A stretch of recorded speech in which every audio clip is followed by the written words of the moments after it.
What's up? What's up? Yeah, it's gonna be a great ride today on Funk from the Front Seat.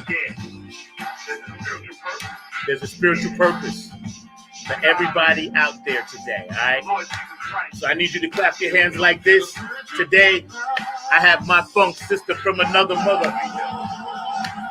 I have my funk sister from another time and space. I got Lisa Love coming in a minute. I can see her now coming in on her flying carpet, you know, full of all the good vibes and love, full of all of that good feeling, bringing some serious downloads for you and for me. So everybody around the world, we're going to get this big clap on like this. I can feel everybody out there. And Brenda, I hope you're feeling better in Ohio. Thank you, Boosie and Patty and P-Funk Radio and all the folks on the West Coast, Dawn and the Skunk Mob and everybody on the East Coast, Tony Cam and the Funk All-Stars and Keith Jackson and Dr. Brookenstein, my dog Kevin Harrington. I got you, bro. I know you busy. What's up, Donna Sneed, Mike Hampton? What's up? What's up? What's up, Vanessa and Emerald up in Minneapolis? The 313. I got y'all up in the D.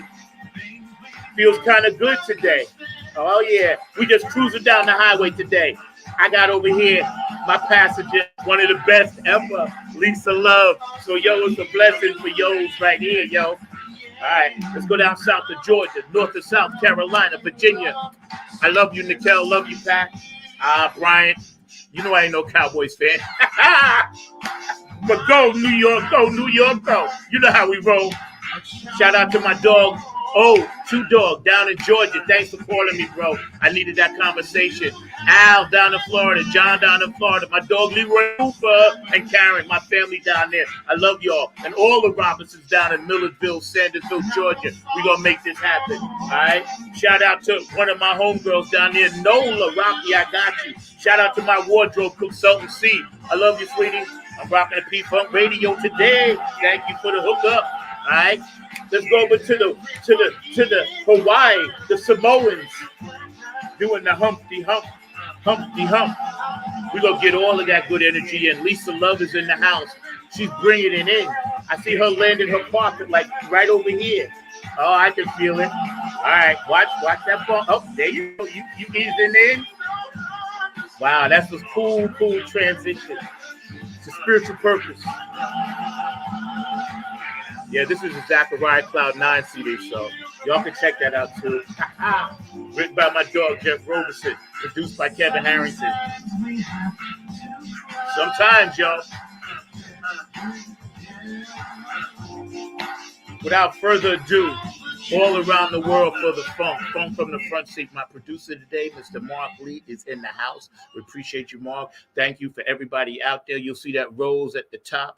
That's from my girl, Jen Vanderputten and her family. You know, I had to put that there because it is something going on that's, you know, we need to just, you know, keep people in mind for and keep people in prayer for all the time. So, you know, that's very, very important for people that transition out.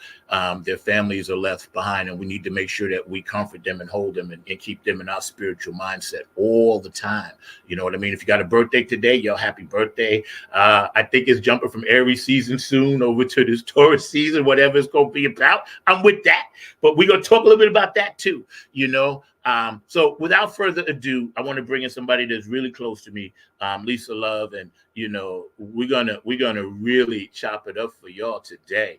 She's coming all the way from the West Coast. This beautiful queen took time to wake up early just for us, so we are much appreciative. Thank you. How you doing? Grand Rising, Zach. Grand Rising, Funk family. What's going on, Royals? See, I'm in. We're locked in already. We're like already in the middle of the show. It's that good. It's that good, man. So, what's up, George the Funk Vinci? How you doing, big bro? So we chat periodically a lot about just things, right? And Right. just for my audience, yeah, happy 420. You're right. You know, I totally forgot 420. All right, smoke them if you got them. So, Hey, bring on the libations. hey, bring it right.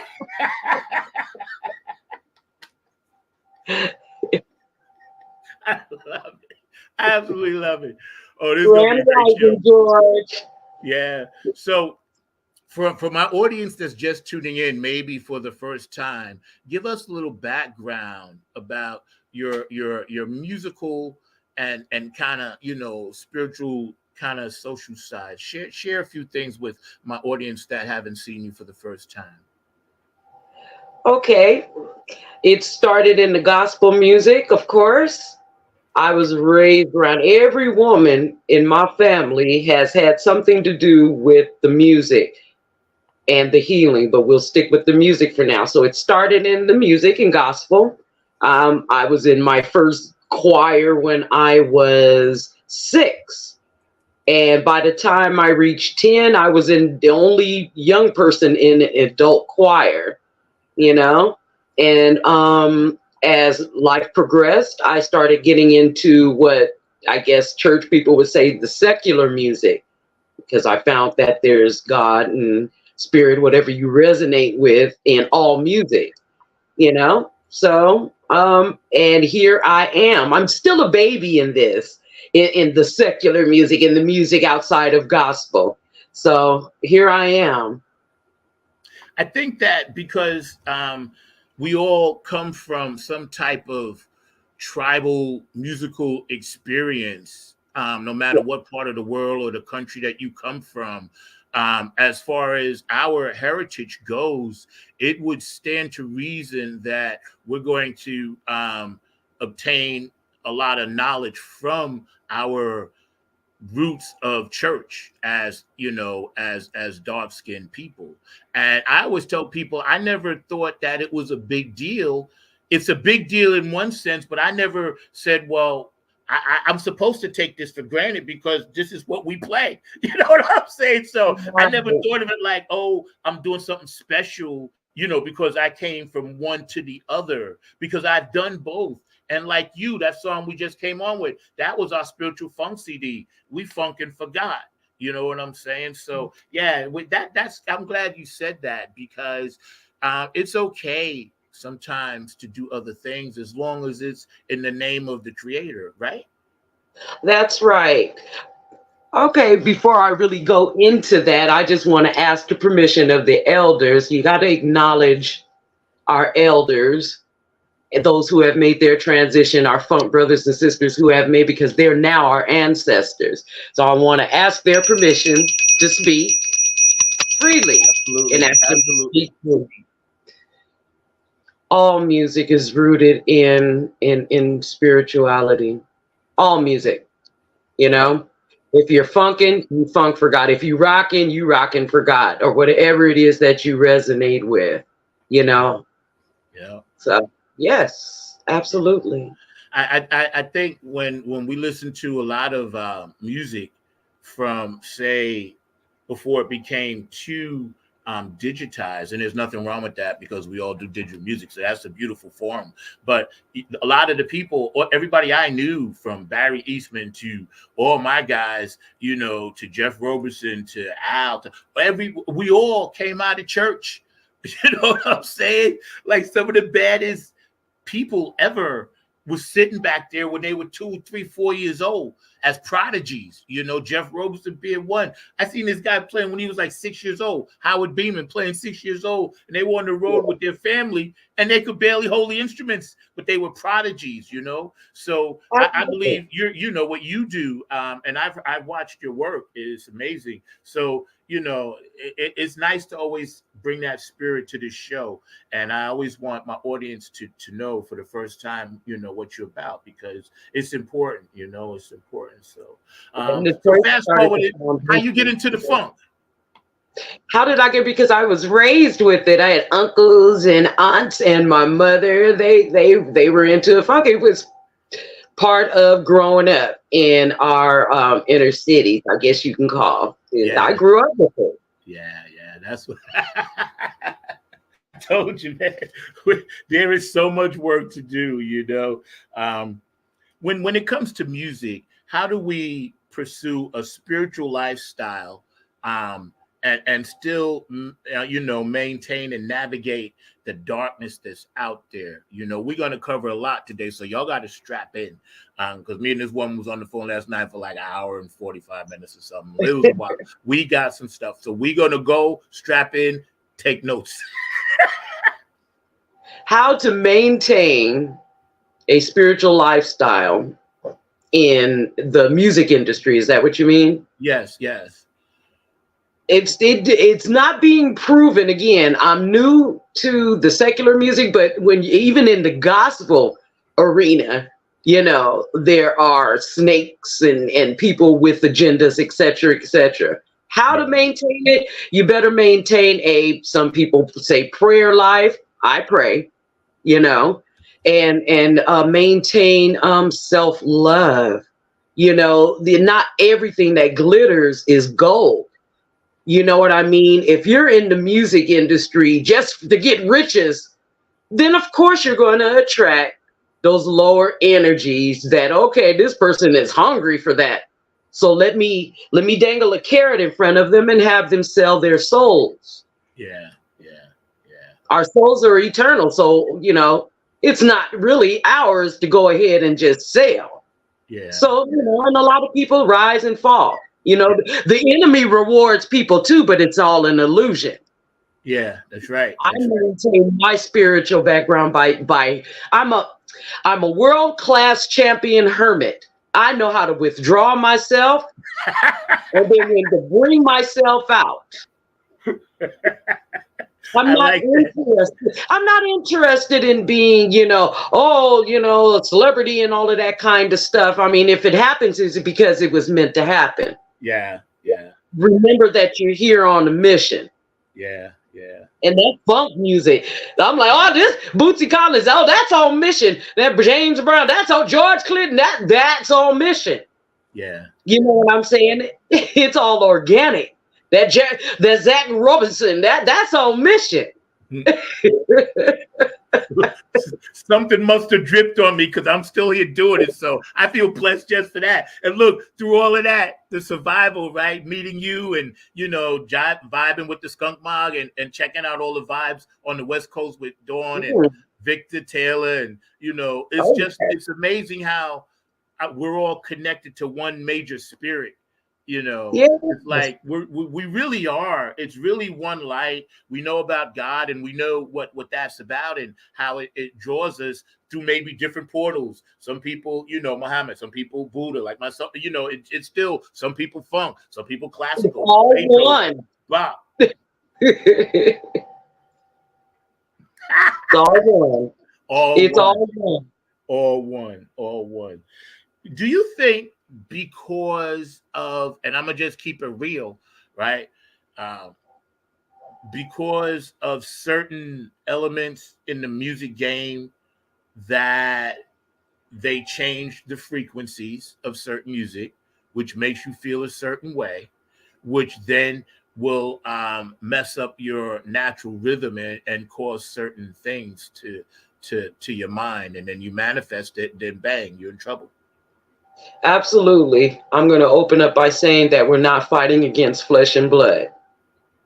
Plain and simple. So when people do things and start changing things and going along with agendas, then it's not really all of their will. Some people know exactly what the hell they're doing. The most people do not. When we changed from, let's say, LPs to digitizing everything, you did change the frequency. Yeah. When I was growing up, and I want to stay in the funk arena. When I was growing up listening to and gospel and funk, it was on LPs. Yes. And it had a way of elevating you and making you want to go out and do good and be good. You know, once it started going digital, then it became numbers and rigid and cold and, you know, all part of some type of diabolical agenda to have people's mind controlled and going in a direction that is just not high vibing. So, this is why it doesn't last. We got artists coming and going and coming and going. Yeah.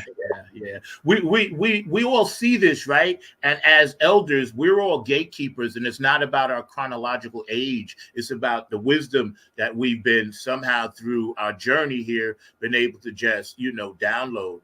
And I believe that wholeheartedly. I just turned 66. I've seen the music physically just distort itself into this horrible picture, and only certain images that of goodness get through. That's why I work with Tony Cam and the Funk All-Star Kids over there in Virginia. And shout out to y'all, man. Y'all are crushing it. You'll see me soon. I love doing that. I love it. But we're bringing it back to the real, We're bringing it back to the real. You got to remember something about the body. The body responds to the frequency, and it also responds to that water. We're made up of water and electricity. Yeah. I'm kind of staying on that subject we were just talking about. And these people who understand and understand that,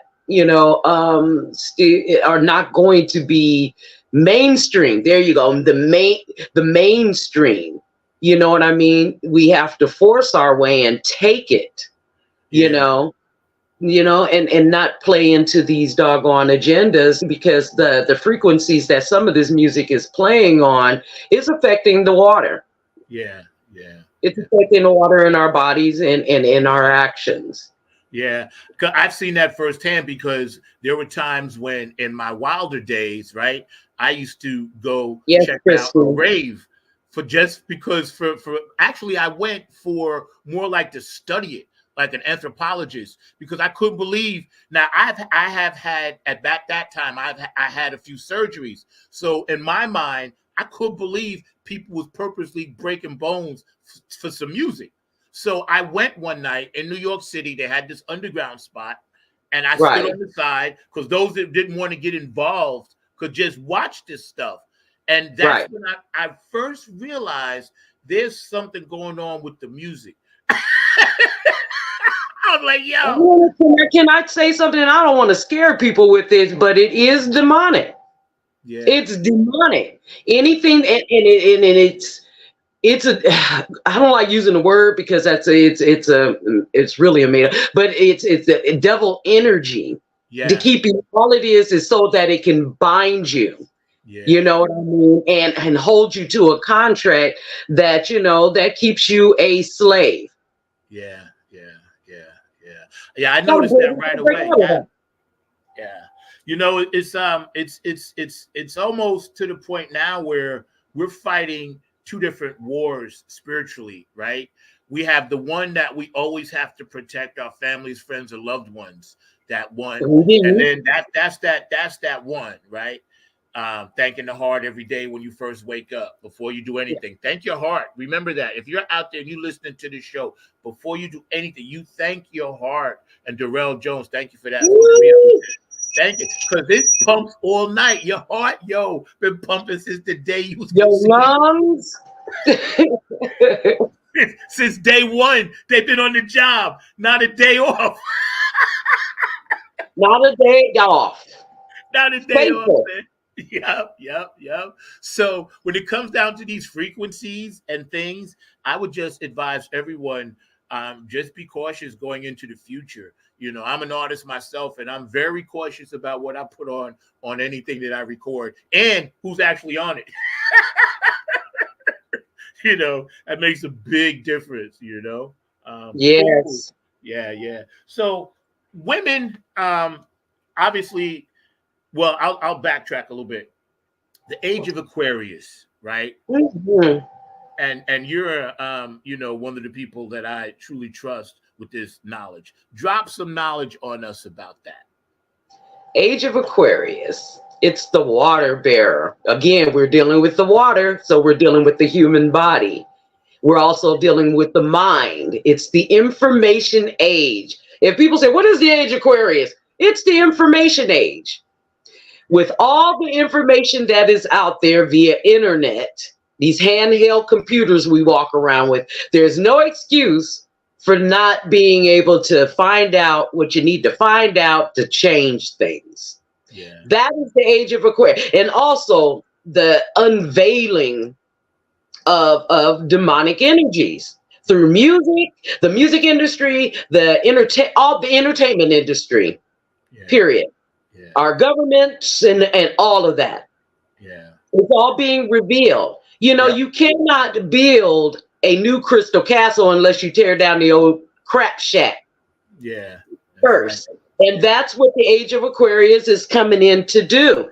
But if you're not willing and you're still planting seeds of destruction, going along because of ignorance or because you're ignorant and you want to keep it that way, then that's what you will reap. But eventually these energies will be eclipsed out. And if you're part of it, you will be eclipsed out. Yeah.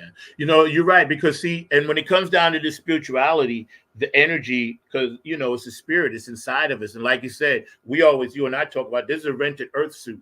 So, you know, I'm just borrowing this for a second. Avatar. Yeah, it's a red suit. And I could tell there are people out there right now, or that may watch this show later, and we're hanging out with the amazing Lisa Love today, my funk sister from another mister. I love this woman, right? You know, recording artist, you know, the whole bit. So when we see people struggling mightily to pick a side, right? There's an empathy that I feel for them, but I can no longer try to pull them, you know, because I need my energy now for this other battle. Elaborate on that a little bit, please. I'm just going to tell everybody listening or will stumble upon this video. I'm going to tell you to protect your energy. If you want to know how to protect your energy and you need tools, hit me up. Protect your energy. You cannot be an overgiver. And please take my advice. I have lived my life since childhood with overgiving to people. This is now the time of coming out of beliefs into knowing. And if you know somebody is a doggone energy vampire or a system is vampirism going on, then you need to protect your energy because it's all about kill, steal, and destroy. Once again, we're not dealing with flesh and blood. We're dealing against wickedness in high and low places. Yeah. Plain and simple. Protect your energy. Yeah, that's what I try to remind myself every day of you know, in every aspect of the rest of my journey. You know, I just think about constant, I guess they are refreshers, reminders. You know, oh yeah, that's why. Oh yeah, this is why. You know, it's like constant. It's like going to. I know I'm getting ready to graduate, so I can feel like, okay, I'm taking this final test. You know, it's like the SATs or something. You know what I'm saying? It's funny that you mentioned that because you know what? It's like going to school. You know, you get the lesson plan set before you. You study it. You take a test, and then there's an internship where now what you've learned, it has to be applied to your life. Now you're on mission. I don't care who you are. You're here for a purpose. Yep. And it's your fault if you do not heed that call. You got to learn something about intuition. That's that God in you. Everybody that's here, you are a god or a goddess. You're nobody else's god or god, but you're a god or a goddess. If you say, I'm a child of God, then you are a god. Yeah. You are a goddess. Yeah. Protect y'all's energy. Yeah. I'm afraid that was a mother who came out. It just came, you know, ashe, mothers. This is why I love to have you on the show, because organically, as we go down these paths of spirituality, things need to be said, because as we look around our society, we can clearly see there's still a huge gap with our pride, with our willingness to work hard, and with our willingness to pull ourselves up, you know, And it's not about race, it's about economically, we the economically deprived. And I think spirituality will tie into that. Go ahead. Ego. You remember what the elders used to say, edging God out. It's an acronym. Yeah. You know what I mean? People believe that, they are what their minds tell them they are. Yeah. We are a three triune being, mind, body, and spirit. You are not who I say I'm Lisa Love, Alpha Unc Omega, Lisa Love 1111. But I am more than that. We are souls having human experiences. This is why we experience deja vus. Oh, I've done this before. Yes, you probably have, and you're here trying to learn and get the lesson right. Right. That's for sure. You know what I mean? Yeah. And we always go around believing that what our ego is telling us, our mind, our flesh, then of course, with our governments and all of that, you see this playing out. It's a crazy train. Come through Ozzy Osbourne, the crazy train. Yeah. Great song, by the way. I like covering that song, by the way. Yo, I used to teach my kids at the School of Rock that song. I was like, okay, I hear you, Ozzy. I understand where you're coming from. I hear what you're saying. Right.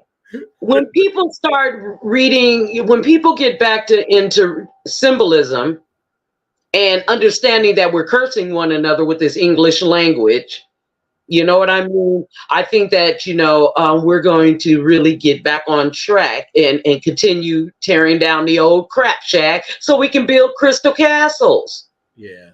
I agree 100%. I think because of the amount of information, like you said at the top, and we're hanging out with the amazing Lisa Love, 9 Underground TV, every Saturday, 12 p.m. Eastern Standard Time. My producer, Mr. Mark Lee, and all the beautiful people on the thread. It's good to see you because I know y'all will be popping in and out, and that's all good. As we look around and see, the planet itself begging for us to take care of it, what could we do as spiritual workers to help heal the planet besides recycling and stuff like that? Because we're losing our air. First of all, you got to work with the people. Have to work first. Clean your house. Clean your own house. Right. And then start with your neighbors on either side of you or in front of you. Yeah. And then you guys start going out and raise the vibrations, the water in people. Okay, that's how you can start healing the planet. See, the universe and the planet responds to frequencies. If you could take music and put it next to a plant and watch that plant react, that's the earth. The earth is alive. This is a mother. Yep. And right now the weather is going crazy because of other various reasons we're not going to go in. And she's reacting. She's trying to shake the parasites off of her. Pretty much. Yeah, exactly. See, and people, I say that all the time because I used to leave classical music or light jazz music on for my plants when I was leaving. And people are like, why are you leaving that on? I was like, yo, they're alive. Don't you think they're alive? I said, this is what they like to hear. Yeah, this is what they like to hear. Yeah, it's so simple. It always made sense for me to do that. That's why I have fish and plants, because I need other sources of nature around me in my life all the time. And people, they might not understand that, but that makes me feel, complete almost. You know what I mean? If I could, I'd live in the forest. Man, you both. Completely off grid. Mm-hmm. Completely. Yep. You told me a personal story, and I'm gonna let you talk about it on the other side, about something that your mom went through, and you said you might wanted to share that. So, we're gonna just take a quick second and run a few spots. My producer, Mr. Mark Lee, back there, has his hands full, so I'm going to step in the producer seat for a second, but you guys, man, check this woman out because her music is fire. She's got new stuff coming out, and and he works with some amazing people out on the West Coast and Skunk Mob and those guys. So it's really cool to vibe like this with you about stuff other than the music game. You know what I mean? Yes. It's dope. I appreciate that. Oh yeah. So anyway, I want to give a shout out to everybody that's watching, and I know a lot of you guys will actually go back and watch again. So we appreciate that. But right now, I got to hear from my dog, Jeff, and see what he's going to say. Hey, fam, what's goody good? What's really good? My name is Jeff Roberson from the gospel group called Jeff Roberson and New Life. And I'm coming to you from the town that we had to name it twice. It's so nice. New York, New York. And I'm bringing you some news about my brother from another mother, Brother Zach, who's bringing you his hot new show called Funk from the Front Seat. Listen, he's bringing you funk from the vault, from the past, from the present, and into the future. He's got that music that makes the hair on the back of your neck rise up. He's bringing you funk all the way down to your toes. This is that funk that makes you really want to groove. Stay tuned. Don't touch that dial as he brings you funk from the front seat. Listen, let's go.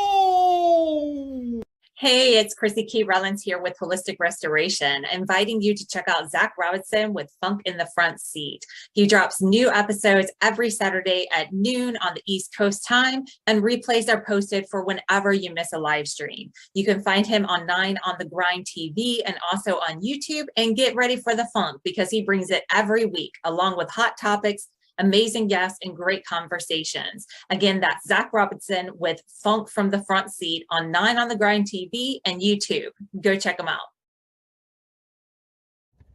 Hey, this is Jen Vanderputten, writer of Code and Prose. You are watching Funk from the Front Seat with Zach Roberson. Tune in every Saturday at noon for excellent and important conversation. Hey, this is Keith Jackson with P-Funk Radio, inviting you to check out my brother Zach Robinson with Funk from the Front Seat. Saturdays, 12 noon on the East Coast and 9 a.m. on the West Coast. It all happens on 9 on the Grind TV and also on YouTube. Great guest, great conversation each and every Saturday. That's Funk from the Front Seat with Zach Robinson on 9 on the Grind TV and YouTube. Check him out. What's up, Royal Funk fans? This is Lisa Love, aka Alpha Unk Omega, coming to you from Love's Temple here in Southern California, inviting you to 9 on the Grind, Funk from the Front Seat with Zach Robinson. This is what I want you to do for me. Tune in every Saturday at 12 p.m. Eastern Standard Time, 9 a.m. Pacific Standard Time. Come join the meeting of minds. I guarantee soul's growth and high vibrations, not to mention the love. Keep it funky, y'all.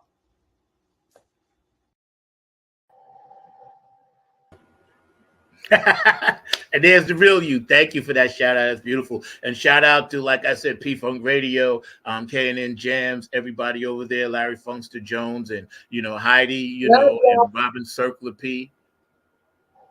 George the Funk Da Vinci, Curtis Wilcox, all the people that help support and give us a lot of love and everything, as well as everybody out there that's, man, we appreciate all you guys, man. Definitely David Webb, Funk Chronicles Hall of Fame. Thank you for all those accolades and nice things that you do and keeping the funk alive. And, big shout out to my big sister, Dawn Silva. I know you rocking that book, man. I'm definitely going to pick one up very shortly, as soon as I get settled. I'm in the process of moving.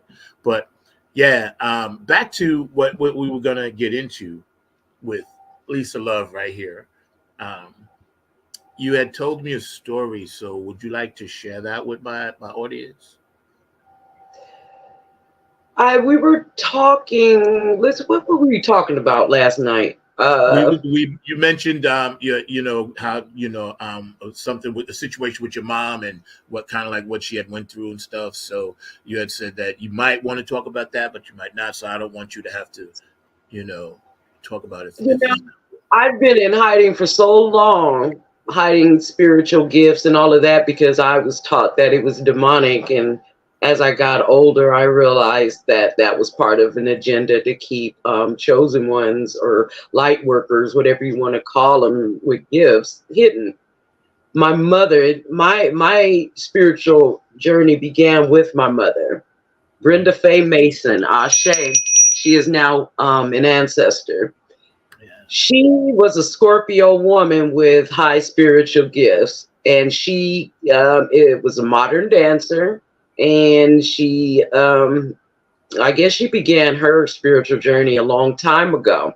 She was demonized by people because it just wasn't the time. She was part of the Black Panther family, and she was just awesome. She got caught up in the wave of drugs and that whole entertainment lifestyle, which eventually took a toll on her life.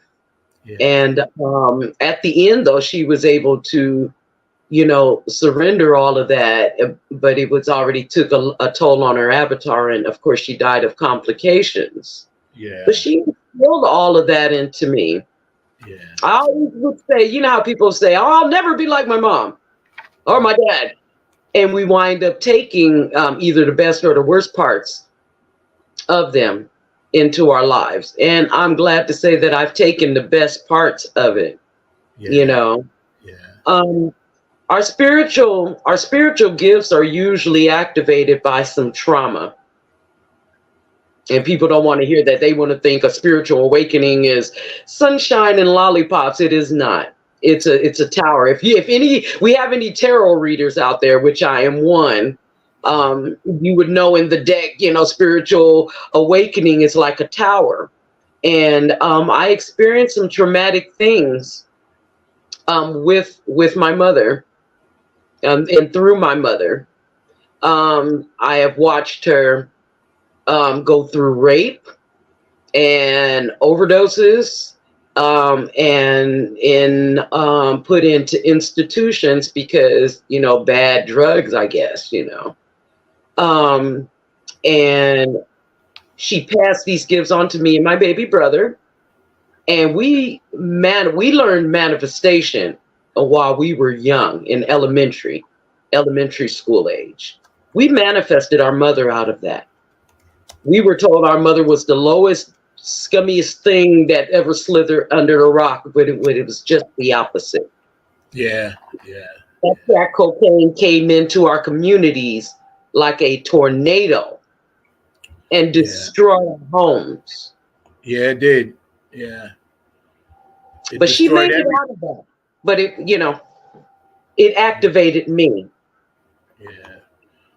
Yeah. It was a plague. I told people, like, they didn't realize plagues sometimes don't always have to be like, rats or, bugs or locusts and all of this other stuff. I tell people when that stuff came through, it was a plague. It was like, because it was so many people that got sucked into it overnight.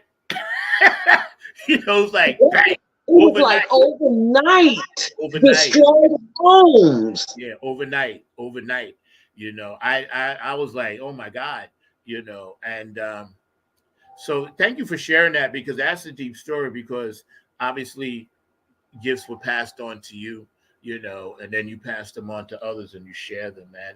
That's amazing, because not everybody would have overcame that, A lot of people would not have overcame that. So these things that they say something. I'm sorry. One more point on that. They say that the sins of the parent, how you know how that saying goes, are carried on by the sea. This is very true. Again, energy, demonic energies, and attachments follow. To our siblings and with our children. Yeah. And I had experienced some of those things that my mother did. I am a recovering addict over years. I started, I didn't want to live when I was 18 years old, watching my mother go through what she was going through. I got caught up in that world. Yeah. Again, crack cocaine was running rampant, and I got caught up in that. And once again, I had a son, and he manifested me right out of it. He still didn't know how powerful he is. He's stepping into it. But I experienced these things which kept, tower moment after tower moment. When I say tower moment, I mean things that happen to a person suddenly. Yeah. I experienced the rape. I experienced all of this at a very young, innocent age. Oh my God. But where a lot of people would have just completely, fall by the wayside and just died. And that, again, I wanted to just end it all. I didn't want to live. I didn't think I would make it to 27. Yeah. But the divine had something else to say. Well, no, child, pull yourself together, because you gonna make it, and you've got. I am somebody's go-to book. I realize a young funketeer that says, "Okay, I'm somebody's go-to manual." And so, what right have I not to treat myself as a goddess and stand up and tell my story? So I'm here to share these things with people. You want to know anything? I'm an open book. But if you come with negative energy, you will be stopped at the door. And if you persist, I don't know what the divine has for you, but it's not life.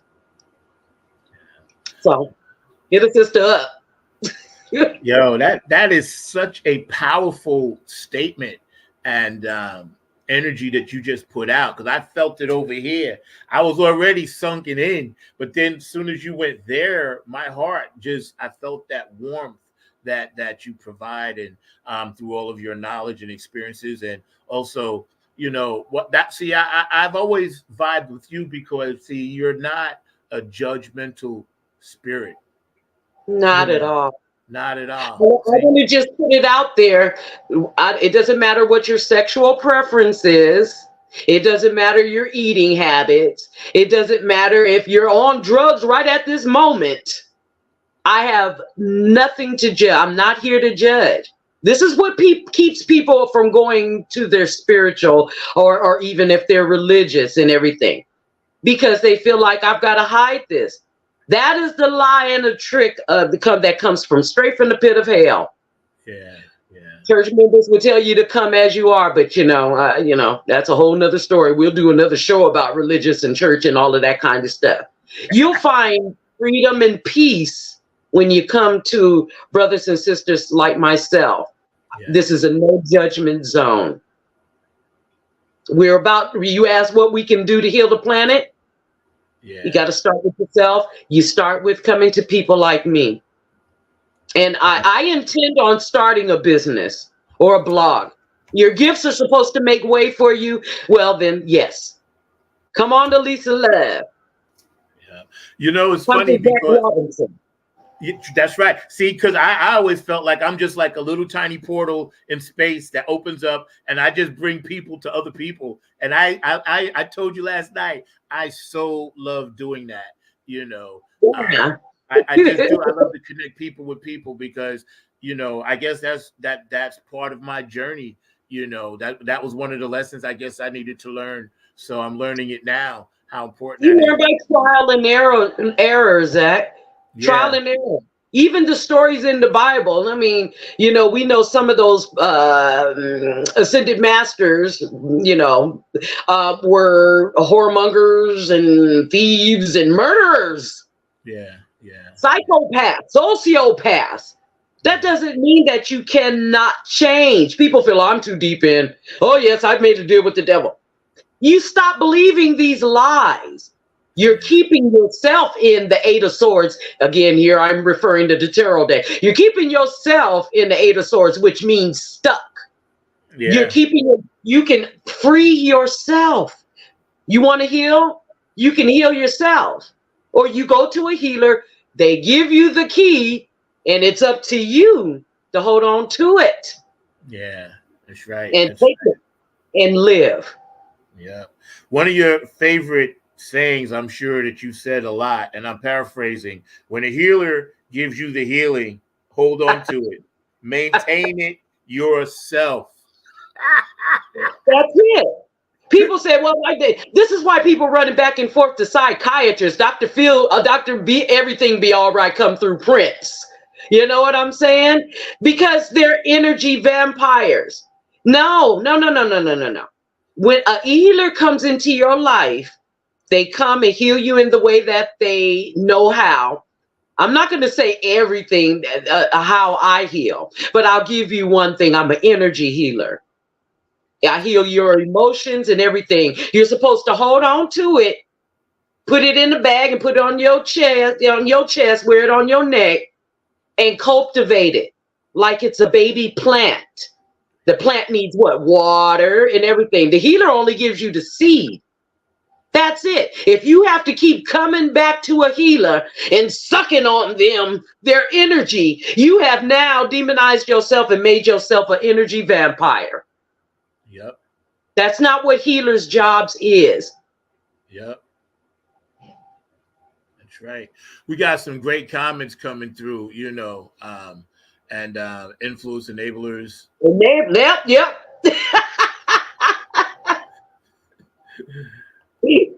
I love it. Yeah. Because see, people, we all about that funk. So we all have that thing, that binds us, that keeps us together. And I think, Mark, while you back there, could you run some of these comments? I think that when we George, you're a light worker, George. Yeah.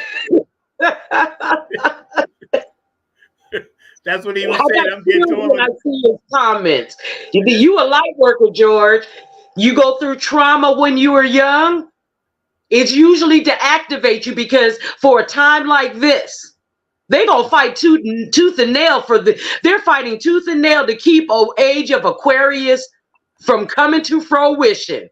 And the 144,000, because there's only 144,000 of us on this whole planet of billions. Yep. You a light worker. Get on mission. Yeah. See, that's why, again, we met through social media, and there are some good things that come out of that. I just warn people, beware. Like Prince said, play the computer. Don't let the computer play you. You know what I'm saying?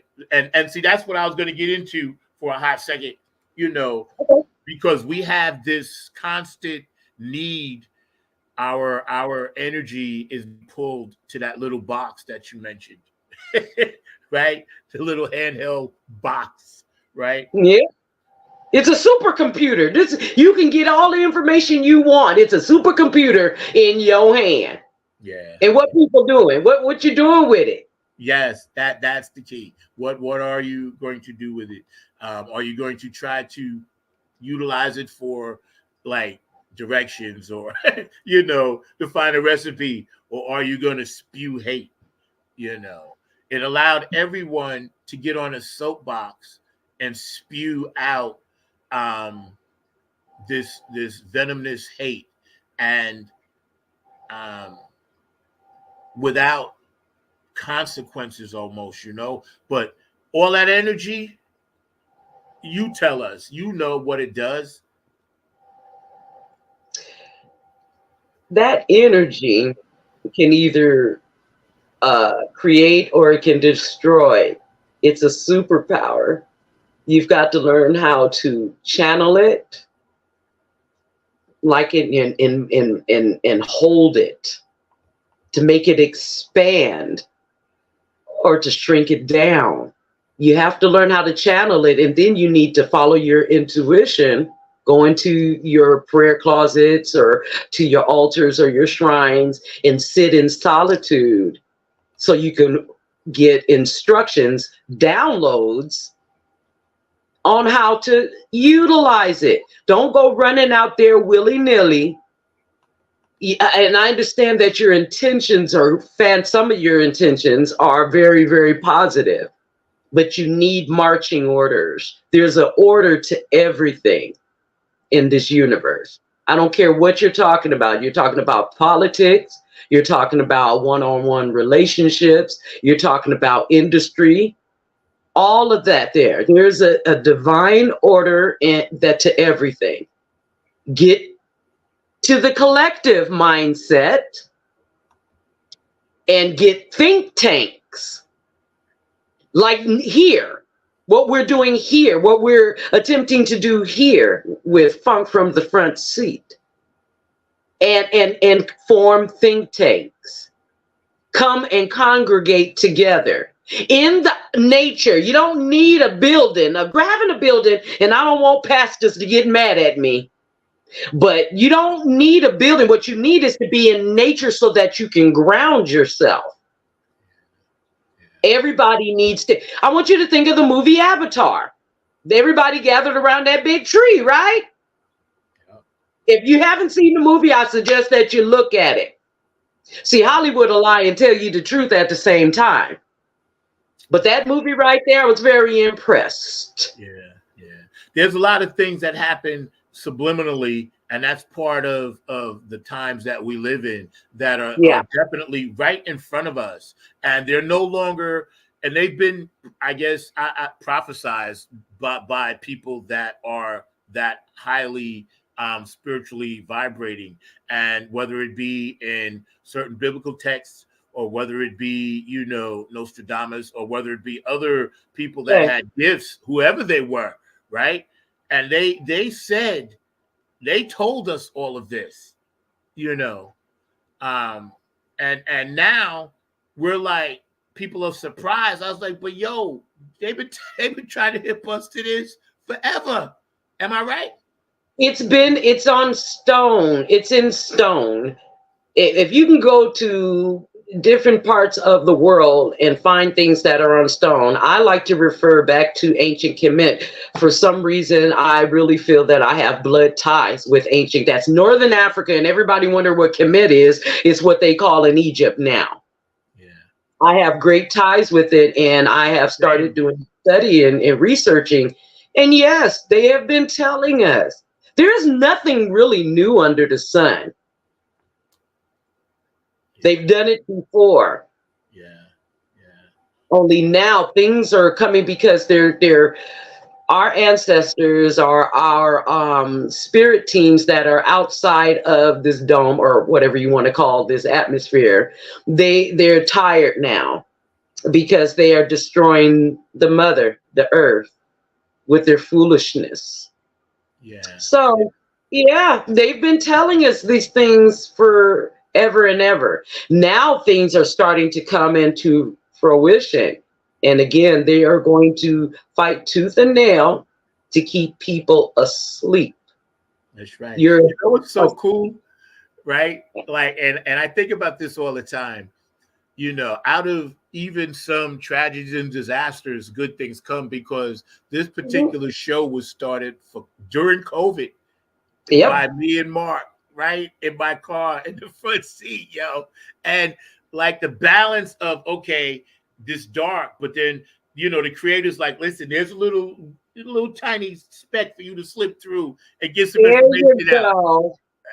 It was a portal.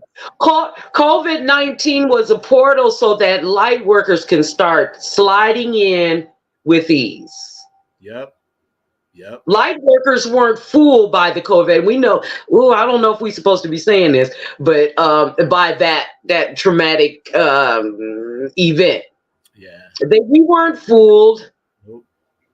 And that thing that COVID, what we were just talking about, is not new. It's been around for a long time. They just learned how to, I guess, activate it. But anyways, yes, it was a portal so that light workers can slide through with ease. They had to tear down some of that crap shack that I was speaking about earlier so that light workers can do their, I'm using this word intentionally. You're right about that, Cheryl. And you're right. And the funny thing is, right, I said to myself then, because I was talking to Kevin about it, we talked soon as, because you did the same thing. As soon as we all got locked down, we all started calling all our people just to get some opinions, right? It's like a call to the collective. Yes, it was a call to the collective, and when the collective gets a call, then they start calling other pieces of the collective. Remember that quote I was telling you about? Now Yep. we were in COVID, stitching our own little piece of a quilt. We didn't even know what the hell we were doing, but we was doing it. And then we Yep. start reaching out to others and stitching their part of the quilt to our part, or vice versa. And that's how that works. It's so simple. Yep. And we were talking. Yeah, that's right. And see, the way Kevin talks, he's very low key because you talked it right. And he said, "Yeah, well, they don't believe in God now. I don't know what to tell them." The time of talking and preaching and standing over people, beating them over head with books and all of that, which these books are all incomplete anyway. You know what I'm saying? All of that stuff is done, son. We've got all the information in there. Well, I'm keep going back to this handheld supercomputer in our hands or on our laptops. Yeah. All the information is out there. Choose a side. The age of knowing is here. The age of believing is over. You can believe all you want. You need to know some stuff now, and there's no reason for you not to know. That's right. That's right. Let's talk a little bit about diet and organic versus processed. Your thoughts. And how that ties with the spiritual chakras, which will be next. I told y'all we got a lot. Y'all better take notes. I told you. Okay, so your diet. People ask me, I'm 53 years old. By the time the women in my family, because we were still in the Piscean age, they were do as I say age. And by the time I came of age, we were now ushering in the energy of the Aquarian age. Okay. By the time they were my age, they had high blood pressure, diabetes. Everybody has this in their family. And don't let no damn doctor tell you that this is hereditary and this is going to happen to you. You can't do anything. No, it's a lie from the pit of hell. I stopped eating a lot of meat. I eat some meat. You know what I'm saying? I live in an area where, markets are strategically placed and certain foods are putting there because, they have to become dependent. We need the industry. The matrix needs you dependent on their medicines and all of that kind of stuff. You know what I'm saying? So, yeah. I stopped eating a lot of meats. I do not have high blood pressure. I have blood pressure like a teenager. I stopped doing a lot of dairy. I stopped doing a hell of a lot of dairy because it led to diabetes. Okay. I stopped eating a lot of the processed food. That stuff is not even real. Now we have vegetables that are made. We have vegetables that are made in a damn lab. I love it how your voice took a couple of octaves up. I'm sorry, I get passionate about these subjects. It's not even real. It's not real. Stop eating this stuff. Yo. Poison. When I ride by, I'm like, poison. They got poison stations set up like gas. Look here. Children, if it don't have a seed in it, don't eat it. Don't eat it. Yeah. Okay. If you can take a flame to something and hold it there and it not burn, don't eat it. Yeah. You got a handheld computer. You can go to, when you see people in the produce session looking up stuff, pay attention. Pay attention because that's somebody that's awake. Be cautious of what you put into your body because mucus and inflammation is. This is why they took Dr. Sebi out. Yeah, they did. Yeah, I'll go inflammation, heart disease.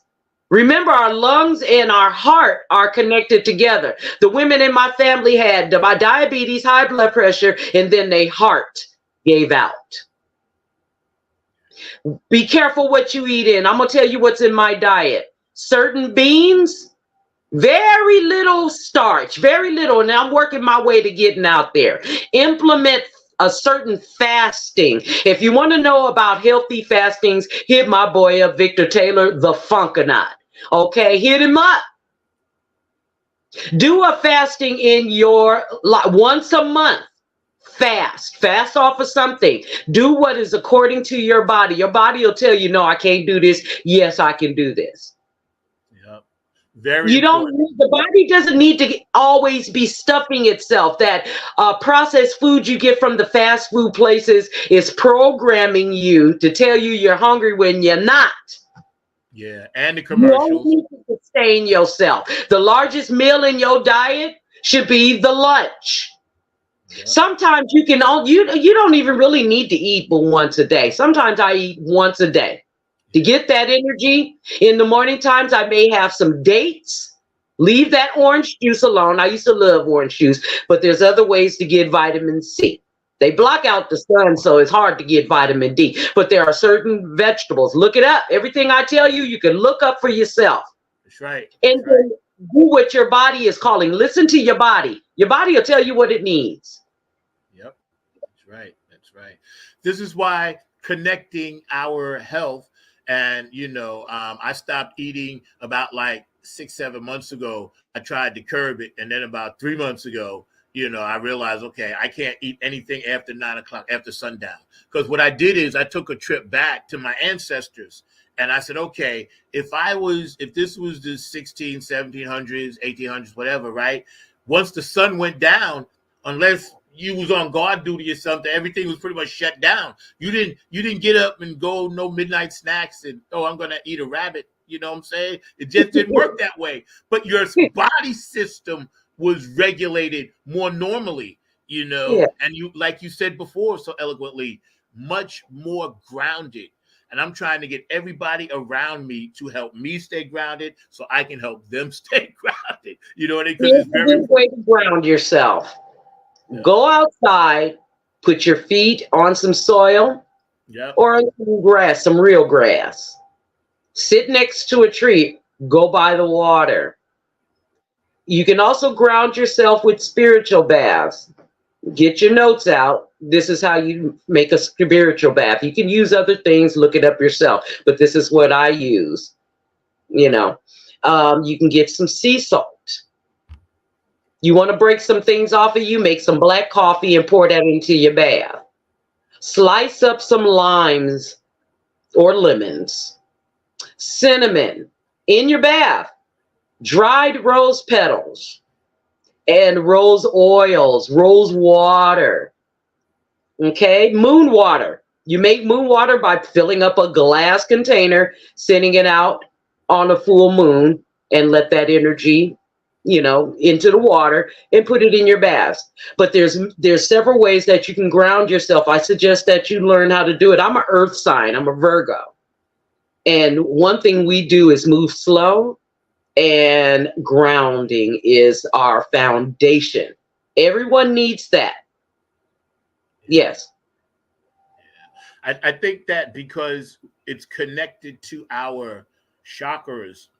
Absolutely. And I'm constantly learning about chakras. Every day I read a little bit more about just staying spiritually aligned, right? Yeah.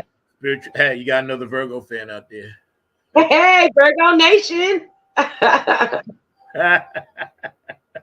Shout out.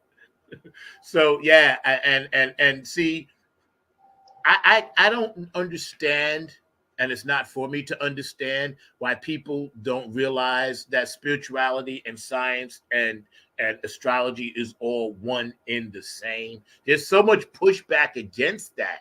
And I get why, because traditionally there are things that people were or understanding in themselves that they just believe that's the right way to go.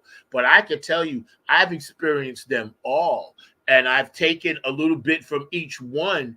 And I think that was why I had to take this journey this one last time, because there is no absolute. The only absolute is the power of the one. And you're going to find that within yourself. I'm going to tell you a story that an elder told me real quick. They said God and the devil, let's say the devil, made a deal. God said, I'm going to give the humans, or angels, devil, you know what I mean. Anyways, I'm going to give the humans, free will. I'm going to give them divinity.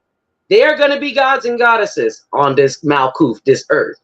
And the fallen angel said, hey, you can't do that because, they're just going to destroy and all of that. I looked into their future, and yes, they did. They used their free will to kill, steal, and destroy. Okay? He says, well, you know what? I'm going to give it to him anyway, just in case you're right. But I'm going to prove to you my creation is higher than that. And what he did was hide that divinity within the one, within you. You're one. And it's right here anyway. You have it. You want to change something, and I love Buddhism. You want to change something, you change it. You are your savior. You're waiting on some guy to come down, floating on a cloud, to come and save you. You are that one. You can achieve, and Christ is a title. There were 16 of them recorded, Christ. If you want to be that savior, choose it. You have your free will and you have your divinity. It took me too long to realize that was inside of me. Now that my ancestors, the women in my family, the Long, shout out and ashe to the Long sisters, they knew this. Yeah. My mother knew this. Yep. Yep. And thank you for saying that, because that's blasting. Pow, that's on fire, you know. But you know what's funny? And if we all think back, no matter where we come from, we can remember sitting by our parents, grandparents, uncles, aunts as kids, listening to them tell stories. Yep. And see, that's what we don't do anymore. Because those stories, that's why it took me so long, like, you know, in my journey, because once I realized, I was like, you know what? I need to go back to innocence when I was basically a child and remember what I was listening, re-download it because it's already there. I just got to dust it off, rebooting, which we're going to talk about in a second. And I said, I remember those stories were not just stories. They were actual spiritual connections. And that's how they were sharing that energy. And it was always such a good feeling to sit on. And I'm getting that warm feeling right now. Thank you. Oh, my God. Sit there and just listen to those stories. You know what I'm saying? Right. Thank you. Yes. They're coming through. See, I acknowledge. I didn't forget. You acknowledge them, they show up. They're always there, but you have to give them permission to come in. Yeah, they do. And it just reminds me we need to do more of that, because it was a miniature tribe. You know, you'd have maybe 8 to 10 family members sitting in the living room, whatever, and it just, you know, it's back to the collective mind mentality. The pre-internet and all of that, even pre-postal, elders would sit around, and the young ones, and this is all races, okay, and they would tell these tales. What it was instruction. It was instruction. It's a key of life. Come through Stevie Wonder. It was an instruction, and what it was part of, it was a rite of passage. It has been lost. It's been lost on the females, and it's been lost on the males. Yeah. We have to go back to these things. This is what the ancestors are telling me right now. They're saying we have to go back to these things, or we are going to lose. We're going to lose. How do you lose when you know it's right here in our face? The 3D, the 5D is merging with the 3D. It's right here. The veil is now it's so thin, it's non-existent now. We are walking hand in hand with beings from other planets. We're walking hand in hand with the ancestors that are now back in their natural form, which is energy. So then, what are we going to do? We have to go back to it. I choose to go back. It has to be a choice. Once again, it is free will. It's free will. You have to use your free will to do good and be good. It is so simple. It is ridiculous. It's such a good feeling to know that we can be part of this change today on this journey right now. And which started like last night, which started, I don't know, 3,000 years ago, you know, in Atlantis. It's longer than that. Yeah, right. That's right. Thank you for reminding me. I had to double back. I missed a couple of exits. But yeah. You know, it's so we're in such a place right now where people are violent, depressed, and going back to the top about the music, there was something about vinyl, right? And tell us your thoughts on that. The vinyl record was able to capture and what is the word I'm looking for? The vinyl record was able to convey the energy and to affect the water in our body. We are made up of water and electricity, okay? Because flesh will go away, but electric and water. And when we played the vinyl records, it tended to make people happy, enthusiastic. It raised the vibration of the person so much it affected the neighbor and the neighbor's neighbor, and then in the next city, in the next country. They were seeking how to disrupt this energy, this raising of the vibrations by digitizing everything. First, it was that big laser disc, and then it was the smaller. And they can really manipulate the energy now because everybody is streaming things. They can, once a person puts out, let's say, music, now they can screw with the energy of it. Yeah. They can, and you think that you're putting out, oh, this is going to really lift somebody's spirits. Yes, if they know what they're looking for, but they're not getting the same feeling as they did when it was on wax. Yeah, that's right. And see, to add that, then I want to give a couple of shout outs because people are shouting you out, and I want to make sure I acknowledge, Cheryl, my co-producer, I know you shouting it out, but we'll put some of these comments back up. But to add to that, other than being in an automobile, growing up listening to music was always tribal because you had to be in one spot. Even with a transistor radio, everybody would gather around the person who had it. Or when boom boxes came out, everybody would gather around boom box. It was tribal, Right, exactly. And see, being tribal, it's still like you said, and those albums, you could hear the little when you put the album on, and right away it just made you feel. When I heard That's the Way of the World, that album made me cry. That song made me cry. Right on the spot. Yeah. When I heard it, get together on a special day, I was like, yeah, man. Artists like Rolls Royce and the Jackson 5, Michael Jackson. I told you last night, I even had an LP for Sean Cassidy. There was albums of the Beatles, and you know what I'm saying? Diana Ross. I mean, all of these things. The Clark sisters, my grandmother, Al Green, man. Din, din, din, din, din, din, din, din. When that LP was put on, Love and Happiness, well, shit, it was over. It's over. This is why this music is still being streamed. You got artists coming out with, and I'm not going to name any of the new artists and all of that kind of stuff because I'm not trying to create enemies. What I'm trying to say is this is why you got these new artists coming and going. I said that earlier, coming and going and coming and going. They don't last. It's not meant for you to last. Go back. And I admire these new artists that are sampling some of the Georges and Al Greens and all of that kind of stuff. What I would say is find a way to make LPs again. People, break out your old record players.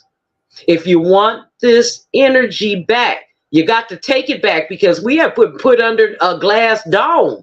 It's time to break that dome. I'm not talking about the firmament and all of that, but maybe I am. But I'm telling you, it's a glass ceiling that we have been put. You got to break this glass ceiling and go back to what's natural. And things are tribal. Everything is tribal.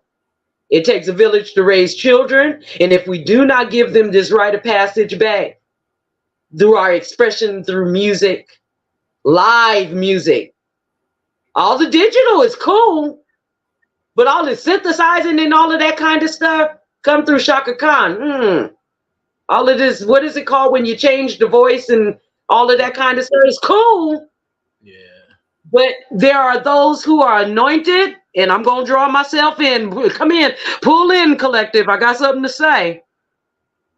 All of this synthesizing the voice, there are those who are anointed and appointed that have the voice naturally. You don't have to do a doggone thing to their voice.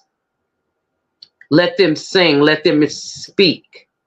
Play the instruments. Do not, what is auto-tune? That's what I was trying to say. Trying to make this is why everybody can be a superstar. Oh, hell no. Some people shouldn't have a voice. Some people should sit back and learn, go back to school, pull up them LPs and listen. Knock it off. Look, somebody in the stomach just say, if you don't knock it off. No. This is church right here. This is our pulpit. You know, we coming straight from reality, because this is what we're seeing as light workers. It's our duty to make sure that we just let people know, hey, it doesn't. You don't have to. Whitney Houston said it best.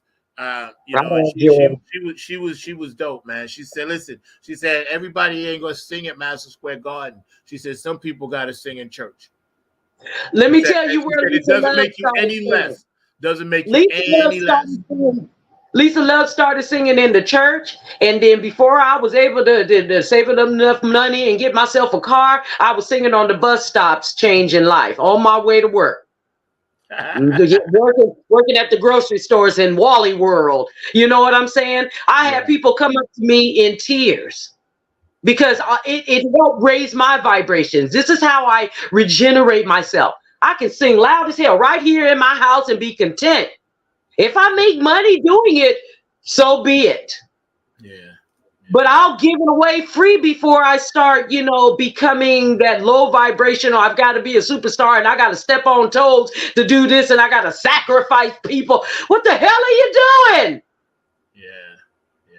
It kind of goes hand in hand right now with subliminal seduction, and being seduced subliminally, because what people see now, they automatically want to be it. And because of the handheld device, it allows everybody to have constant 15 minutes of fame. It's just a continuing loop. But what happens is you're not really living life. That's what you're missing. That's why we're having this show today. Because yes, you're living your life through those 10 to 12 second intervals all day long. And then once you get in that loop and they got you in the matrix, bang, they got you. They got your ass. They got and it's hard as hell to come up out of it. I never crossed over. My soul ain't for sale. Oh, damn, what you do. My soul is not for sale. My soul is for me to wield as I so pleased. Yep. And it's also to be somebody's go-to manual so they can come up out the BS. I wanted to say something else, but I'm trying to, be a goddess. You are. And I got to get to some of these comments, because George Devonka Vinci was talking about chicken, and he said, people are eating chicken that was never born. That's right. You're right about that, George. The chicken is man-made, and it causes inflammation. And Lord, and I love me some chicken. Yeah. I think it's in our DNA. But it's true. David Chappelle said it's in our DNA. We can't help it. Well, and a lot of things are taught and passed down, because, I don't want to say slave food. It was passed down. Diabetes not passed down, no, but the eating habits were. Yeah. And people feel like I got to do this because this is how I was taught. Come about that matrix. That's a lie from the pit of hell. No, you don't. That's right. And of course, Cheryl, our regular guest and producer. Wow, you rock Lisa Love. All right, Christy. And let me see, who is this? Soul Line Dance. Oh, yeah. Tell the goddess I said what's up. Thank you. And George is like, yeah, I tell our stories. I was proud of my mom and all her struggles and stories, So when we were talking that, people were commenting Me because that too. stuff is important, because that's the wisdom. And you're right, George. That was the wisdom, and then also too, love and happiness, because we were talking about that music thing, and Yeah. how the vibrations of some of those songs just made us feel good. I remember going to school in the morning, and going by everybody's house, and we all get together groups, and the parents would be letting you play music. WBLS would be on, Right, and they'd be right. bumping the latest song, and we on our way to school bumping That's as a right. group. We weren't fighting, we weren't cutting, stabbing, shooting, we weren't doing None of that. Man, we may get into fights and you may get a bruised cheek or something like, but we live to fight another day, I guess. You know what I'm saying? There was no heart at the end of the day. You're going to be friends with Shaquita that you had to fight up the street with. Yep, It's all that's part right. of that growing experience. We weren't murdering each other. I'm going to tell people that, you don't have a right to take somebody else's life. That's not your job. Right, yeah. And you got Yeah, to stop this madness. and see what we got right. That's right. And see, it's all part of the bigger picture that we're talking about today, where one thing leads to another, to another, to another, and it's set up like this. And like you said before, and I'm gonna bring Mark on in a minute, because I can see he's pulling his hair out back there. It's sick, because Mark be like looking at me like, I guess I ain't coming in today, but I knew you was busy. I was watching you, bro. Don't worry. But we're on fire right now. But don't worry. But I guess, I guess because we're in this spot right now where, like you said earlier, it's either this side or this side. The energy that's out there that's pulling us away from the goodness. Just be wary of it. You know what I'm saying? George said, think it ain't illegal yet. So we know how people be rolling. Mr. Mark Lee, you back there, sir?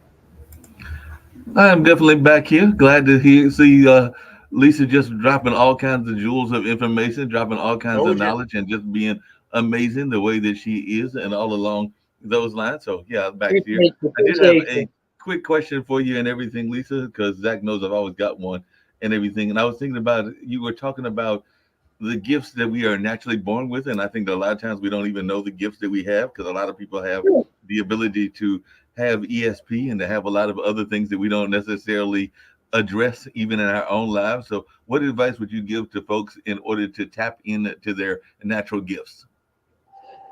Okay, let's see here. Prayer and meditation, whatever it is that you resonate, that thing that you get yourself centered and grounded, practice more of that. Stay off the television, stay off the news. You know what I'm saying? Go into solitude and set your intentions. I want to know what my spiritual, it's very simple. Sit, talk to the universe, or talk to God or Jesus, whatever you believe in, because again, it's all one. It's an energy. And then sit and wait, and you will see and feel or hear results. It depends on what your gift is. I could tell you about my gift, a couple of my gifts: clairaudience, clairsentience, clairvoyance. Okay, I'm an empath. I can feel other people's emotions. A lot of people have this. I mean, a lot of people have this. It's a gift of empathy. The Christ had this empathy. Okay, I'm an empath.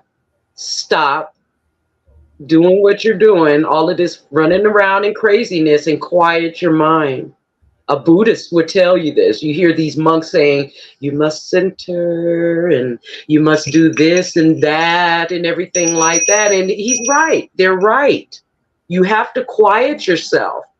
You have to protect your energy, set your intentions.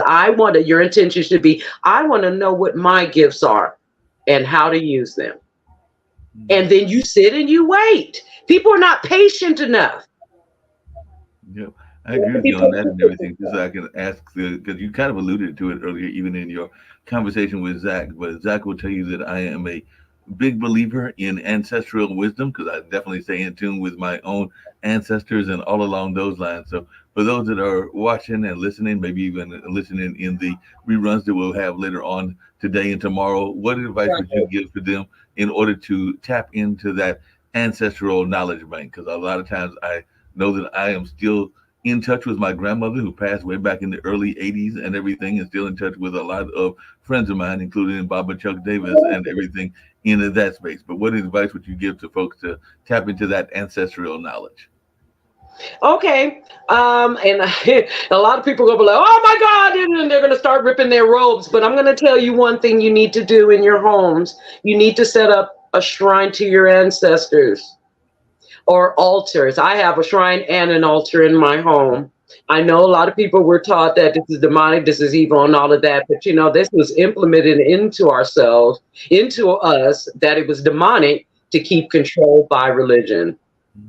Religion wanted to keep you controlled. They did not want you to tap into your God selves. Set up your ancestors, put your pictures there. In fact, I'm going to give you a little peek at mine, if you don't mind, Mark, so you can get an idea what it looks like. Let me see if I can turn it around. I guess I can't turn it around. Can you see it? Mm-hmm.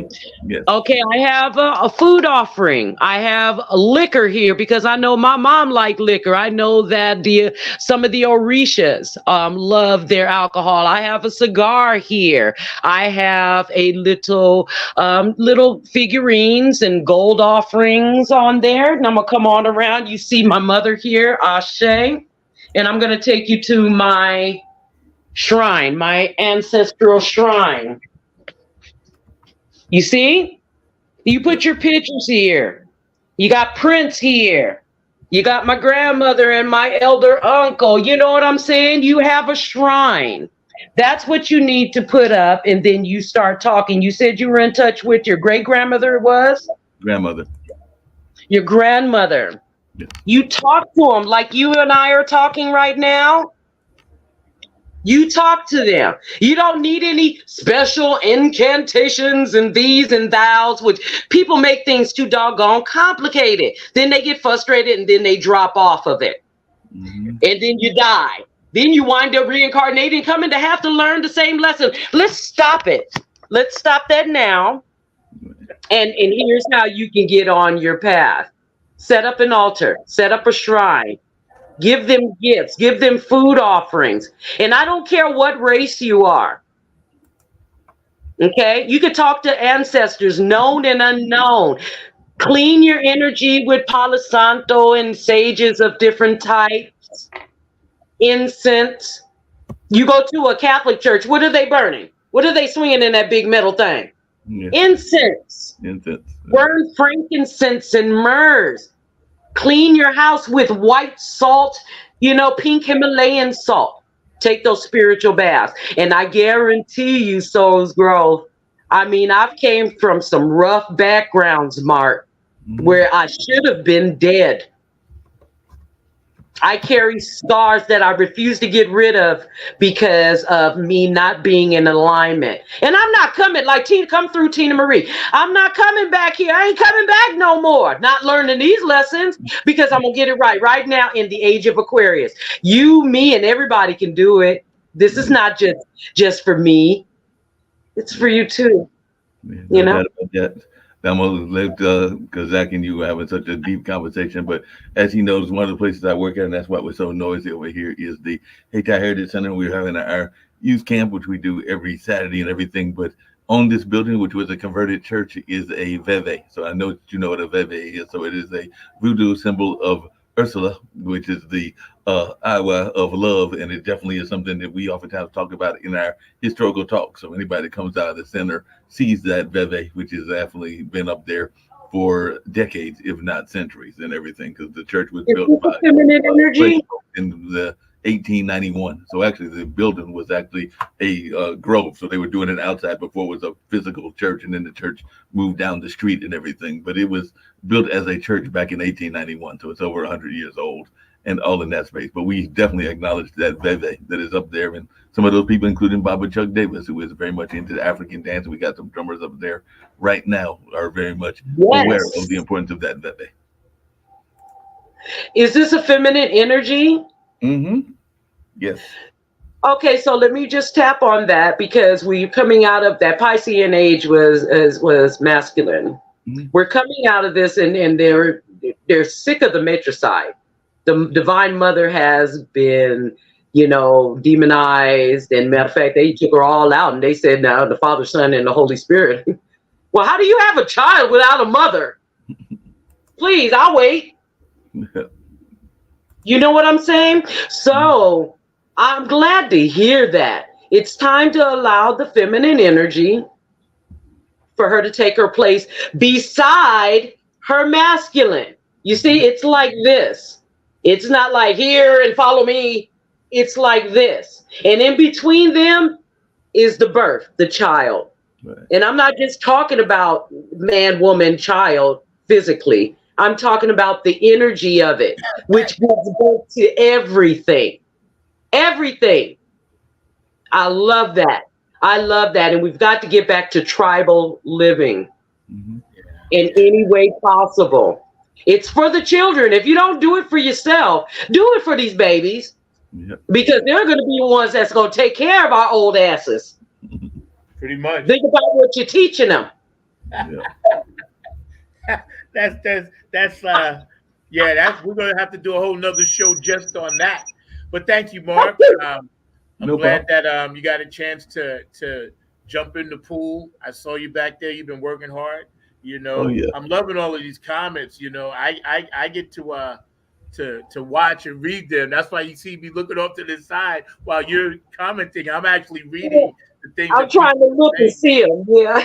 Yeah, and it's really cool because we're all one. Right now, all our energy is just working for one common goal: peace, love, and harmony. No matter what we go through in our personal lives, no matter what, issues we had in the past, no matter what mistakes we made, no matter this, that, and the third, we put that in the Creator's hands, and then we just keep it moving. To quote Honeybee, They say in the religion, if you've ever been in the church, and you have, Zach, they say that you give it to God and he casts it into the sea of forgetfulness. Well, if we are gods and goddesses, all you have to do is forgive yourself, be in a repentance and a remorseful, not regretful, two different things, be in a remorseful energy, and then heal. Seek out a healer, somebody with that gift. They will what? Give you the seed, and then you take it and run with it. Yep, that's right. Plain and simple. It's so simple. It's amazing that here we are going into 2024, and I just saw the other day, which I didn't even know happened. It was like Dubai. Did you see what happened over there in Dubai? Mark, you would be up on that. Did you see that? I mean, I know that it was the whole thing going on with Iran. Oh my goodness! Oh my! It was almost like you could hear a dark, evil voice in the midst of all of that. I was listening really carefully. That when was the way it was, I was like, "Yo, that's Armageddon right there." I felt so bad. The storm, right? I felt so bad. Like as an empath, like you, I could feel that. Like that's some like Moses part in the Red Sea stuff right there. Yeah, you're talking about the floods that were taking place there and everything, and right in the backyards is also the things that were going on with the bombings and everything. But yeah, the world is doing all kinds of crazy things. Cause now that you mentioned that, I do remember seeing that because I am a pet lover, and I did see that there was even pictures of the cats, because certain cultures respect cats more than others. But I did see that was being rescued in that particular devastating flood and everything. Yeah. Well, I'm gonna tell you something about those natural disasters. Some of them are created, or they're doing those things in the atmosphere that I'm not going to name, but everybody knows what it is, and the earth is reacting. We talked about this earlier. Mother is trying to shake her parasites. The way she reacts, because she's not flesh and blood, is with devastation. It's a Oya energy. If anybody knows anything about Orishas, but that's the energy. Mm-hmm. She's got to destroy these things. There are entities in the water, and there are entities in the air, and it's going to, whatever they were doing in Dubai, judgment is there. Yeah, and right. It's all. I mean, you don't have to guess about something when you see it with your own eye chakras.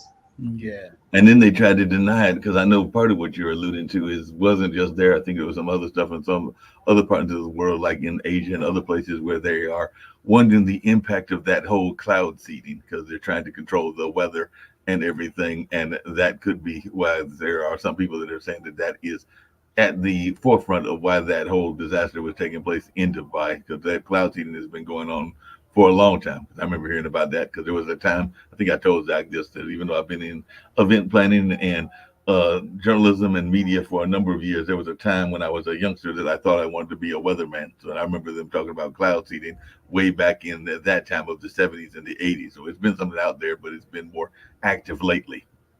It's been going on since the 40s and maybe even before then, but the proof, the research has been out there that they've been doing it since the 40s. So I'm a movie buff, so I started watching old movies, and damned if I didn't see chemtrails. And this film was filmed in, let's say, the early 50s. Yeah, it's been going on for quite a while for them to want to modify and control what the Most High, the universe, gives us creatively. They want to control your water. Water! Can you imagine that? They want to control what you drink, what you breathe. So what do you think that the forces, the unseen forces, are going to do? Because they've got plans for the children, which is us. Yeah. What do you think the earth is going to do? You're hurting the earth. If you think that you're big enough to box with the earth, think again. And unfortunately, innocence is lost during this destruction. Yeah. There are things that's going on that I definitely feel technology has helped us with, but also too, it brought things to young people that I just don't feel that they were mentally mature enough, ready to handle. And it caused a way of thinking that I don't know if it's good or bad. I guess we won't know until like 50 years from now. We can't say we know now because we don't. We don't. We don't know what's going to happen. We only see what's important is the here and now, what we see each day. And people they want to jump way into the future and make plans for 50 and 60 years and 100 years down the line. They need to knock that stuff off. We don't know what's going to happen with this generation right now. It's looking pretty bleak. There are some intelligent young people, and I want to say that it's all by design, because if they raise up a generation of idiots, anybody ever seen the movie Idiocracy? That's where they're trying to send us, and I'm going to recommend to everybody watch that movie Idiocracy. This, with people sitting somewhere in their underground, what is it called? Shelters. Mansions underground, while they're watching all of this destruction go on. Y'all better think again. Think again. It ain't illegal yet. It ain't illegal yet. But they getting pretty doggone close. Yeah. We're right there. I mean, we're right there, man. And I'm glad to be a part of it, the change, because I know this is why I've been casted into this unkillable body to help fight this stuff. You know what I'm saying? Because I'm basically I can't be killed. So I tell people out there, they laugh at me, but I tell them, listen, I cannot. It just can't. I can't be killed. So my journey is to help fight this stuff, because I'm just tired of it. I'm tired. I want to see change. I want people to be able to, walk down the street without getting their head smashed or something like that. I don't want to see people in the street getting hit because they're asking for change, because they got to feed their families in the woods. Right. Now, I don't know what that makes me, and I don't care, but I think, I just want more kindness, more kindness. People have to be the love. You got to be the love that you wish to, you have to be the love that you want. right. That's right. You know, and if you want things to change, then feed somebody. If you want things to change and you feel like it's a safe thing to do, and you see young people acting a damn fool on the corner, then say something, then walk away, because it's about planting seeds. It's about planting little seeds, and if it's meant, it'll take root. If not, then you have to protect your own peace. You have to protect your bodies, you know, and let things play out. You can't build a crystal castle unless the old crap shack is torn down. And unfortunately, along with that crap shack being torn down, we're going to lose loved ones, friends, lovers, etc. Yeah, that's right. That's right. That's right. Prince said the only love there is the love we make. So on that note, God, you guys were on fire today. I mean, my goodness. And I knew this from yesterday because we technically started the show last night about 11 o'clock your time. When we got on the phone, we started it then, you know, and I slept. I was like, oh, I can't wait. I slept like a baby last night, you know. I needed a good night's sleep because I knew I was going to be able to talk to you today. I want to thank everybody for being, you know, in the chat line, and everybody that'll watch later. A lot of you, you know, you guys watching 6 and 9 and everything. I want to thank Mark and Lisa, of course, you know, the Skunk Mob and your whole Funk fam out that way, and everybody that's down with this show. I appreciate you guys. But we want to run that video, Mark. Can we cue up that video? The one that I like. The one that you like was got the car in it? Yes. But trust me, I'm not looking at the car, okay? I know you got. You ready for it to go now? Yeah. Let's knock that out. Let's hear it. We need a little bit of this. Today's conversation has been like, whoo, one for the ages. Right on. Let's hit it.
I wish we can all come together on one accord.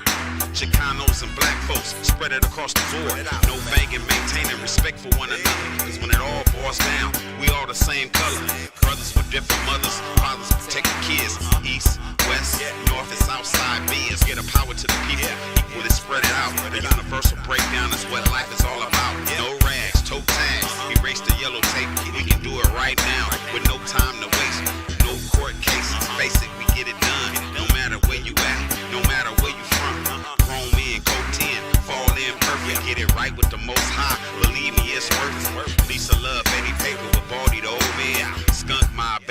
get it while you can. Get it.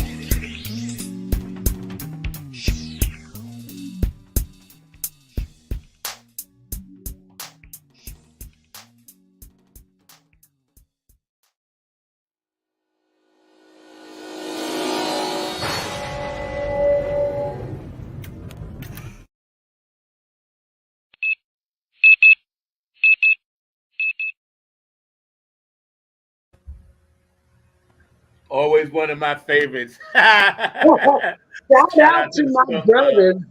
Yeah, Buddy shout like out to that. my brothers Baldy Lock and shout out to Eddie Paperboy. Uh-huh. Like that up, a lot of nice comments. I'm happy to be able to have stuff like that stored away so we can throw it out there and let people know, hey, this is what's going on, And I ain't gonna bring too much attention to this, but we talked a lot last night also about that huge concert, that event that's happening at SoCal. The thing about love, that huge thing, and Yeah. we need to make more of that stuff happen, and we'll talk about that another time on another show. But today's been an amazing show. You're incredible. I love you. I feel your love. You filled up our area of the journey today with nothing but good. And I'm gonna give you the last word, then we're gonna get out of here. So, Mr. Mark Lee, I'm taking you out. I'm jumping out, and we're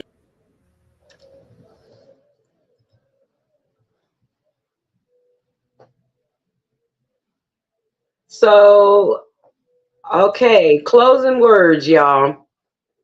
Be the love that you wish to attract and, do good and be good.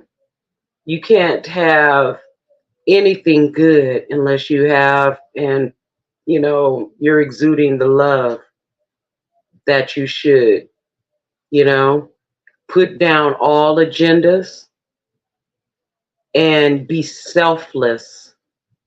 Be selfless. Don't always look for reward and recognition because your reward and recognition comes from the universe. It comes from the divine, God, Jesus, whatever it is that you resonate with. Be one, and, don't be afraid to hit me up. You can email me at alphaunkomega11@gmail.com. You can hit me up on Facebook Messenger and we can chat.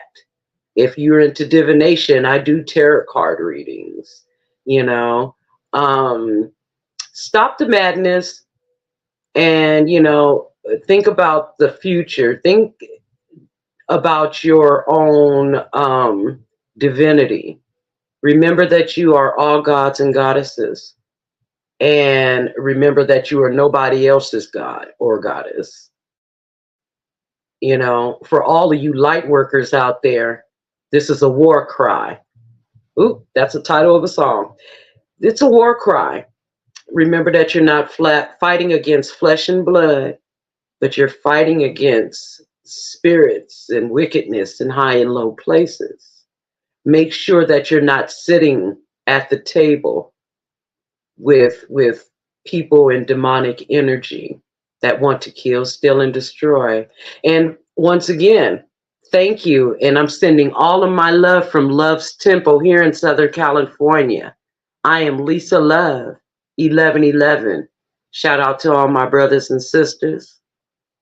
Shout out to my son. Shout out and thank you, Mark. Thank you, Zach. And let's keep this funk alive. You know what I'm saying? Be funky in all your ways. And don't be afraid to be weird. Embrace your weird. George, shout out, to my sisters out there that's been in the comments. I love you. I love you. Thank you so much.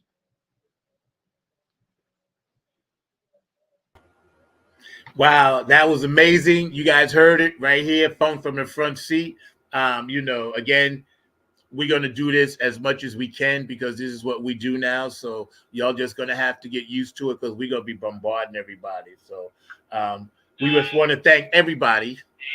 And we're going to get out of here on this one so we can kind of Lisa love it out. And live for love a little bit. And we want everybody to ease back.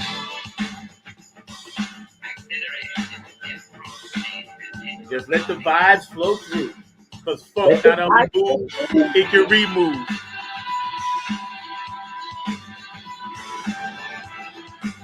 Shout out to Prince. He came through a lot today. You sound up good.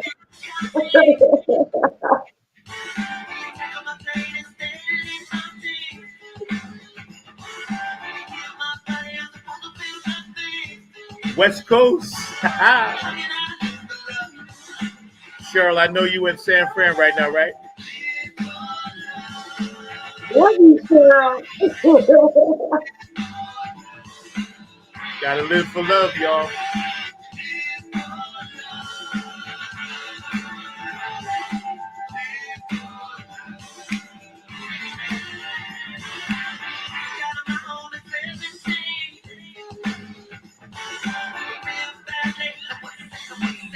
All around the world, y'all. Let's live for love.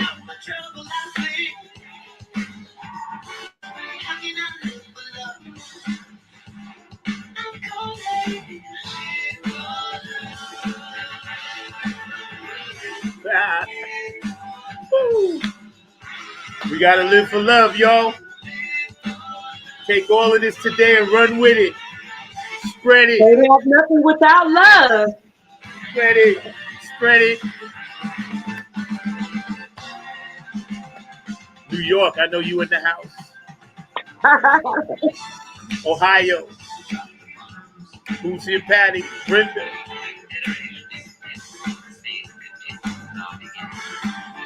North Carolina.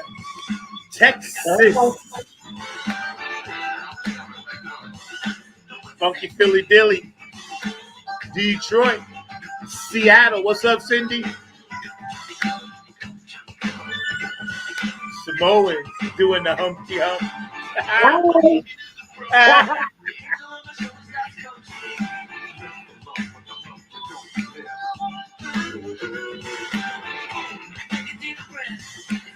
See, this is how we rock the show. This is how we do it. We give y'all something, y'all give us something. Perfect match. The yin and the yang. Yeah. And Prince said, yo, gotta be this.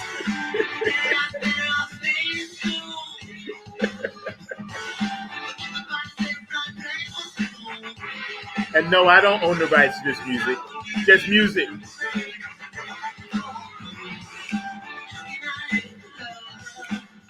And I'm not making any money from it.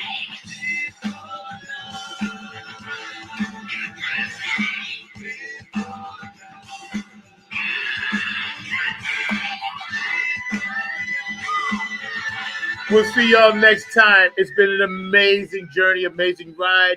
Thanks for sitting in the front seat with us. Thanks for driving us down some serious avenues, byways, highways, channels, portals. We appreciate you. We love you. And we'll see you next time.